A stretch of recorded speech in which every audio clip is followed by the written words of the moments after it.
পুরুষদের কি এমন হয়েছে যে তাদের সবসময় এসে আমাদের ছোট করে দেখাতেই হবে? আমাদের সমাজে লিঙ্গগুলোর মধ্যে সমস্ত সমস্যার মূলেই একটাই জিনিস আছে, পুরুষের নারীর প্রতি ঈর্ষান্বিত হওয়া। আর আমি জানি তুমিও বুঝতে পারো কেন এমনটা হয়। নারীদের যে মনোযোগটা পাওয়া যায়, বেশিরভাগ পুরুষ সারা জীবনে সেই ধরনের মনোযোগ কোনো দিনই পায় না। নারীরা প্রায়শই শত্রুতাপূর্ণ, আক্রমণাত্মক, এমনকি সহিংস মনোযোগের লক্ষ্যবস্তু হয়। কিন্তু তার উল্টো দিক হলো বেশিরভাগ পুরুষ কোনো ধরনের মনোযোগের বিষয়ই হয় না কখনো। তাদের অস্তিত্বের বেশিরভাগই অপ্রাসঙ্গিক।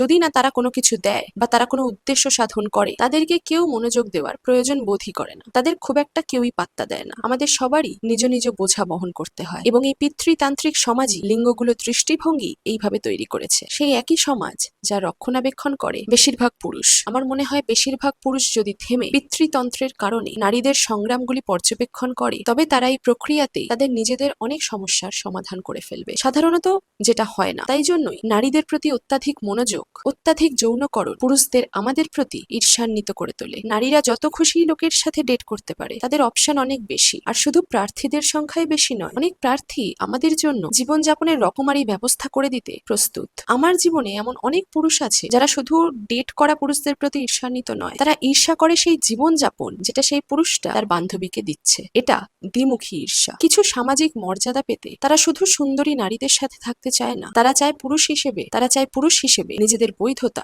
অনুভব করতে। বরং তারা সেই জীবনযাপন এবং মনোযোগও চায় যেগুলো এই নারীদের দেওয়া হচ্ছে। আর হ্যাঁ, নারীদের যে প্রতিকূলতাগুলোর মুখোমুখি হতে হয় সে ব্যাপারে খুব বেশি চিন্তা ভাবনা করা হয় না। তাই একজন নারী হওয়ার সুবিধাগুলো, নারীদের প্রতি আকৃষ্ট হওয়ার সুবিধাগুলোই পুরুষদের পর্যবেক্ষণ করতে দেওয়া হয়। এটা তাদের হৃদয়ে নারীদের প্রতি ঘৃণা সৃষ্টি করে। তারা শুধু নারীদের পেতে না পারার জন্য ক্ষুব্ধ নয়, বরং নারীদের যা আছে তার জন্য ক্ষুব্ধ। তাই জন্যই তুমি অনলি ফ্যান্স বা মেয়েদের সুগার ড্যাডি থাকা নিয়ে এত মন্তব্য দেখতে পাবে। স্পষ্টতই যদি এই পুরুষদের মধ্যে কেউ আগামীকাল ঘুম থেকে উঠে নারী হয়ে যায়, তারা ঠিক একই কাজ করবে, আর না হলে আরো খারাপ কিছু করবে। আর যে জিনিস অনেক নারীকে এই পথে যাওয়া থেকে বিরত রাখে তা হলো সমাজের দ্বারা দেওয়া প্রচন্ড লজ্জা, যেখানে পুরুষের কণ্ঠস্বরই সবচেয়ে জোরালো। কিন্তু এটা সেই দুর্ভেদ্য পরিস্থিতি যার সম্মুখীন আমরা সবসময় হই, যেখানে তারা চায় আমরা যৌনতায় রাজি হই, কিন্তু তারপরেই আমাদের চরিত্রহীনা বলে বিচার করে। এর কারণ হলো তাদের এই স্ববিরোধী আবেগের দ্বন্দ্বের সাথে তারা নিরন্তর লড়াই করে চলেছে। এখন আমিও পুরুষদের প্রতি ঈর্ষান্বিত। আমি ঈর্ষা করি তাদের সম্মুখীন হওয়া বাস্তবতার প্রতি বেশ কিছু দিক থেকে, এবং সেগুলো নিয়ে আমি একটা আলাদা ভিডিও বানাতে পারি। কিন্তু তারা যখনই আমরা একটু এগিয়ে যাই, তখনই আমাদের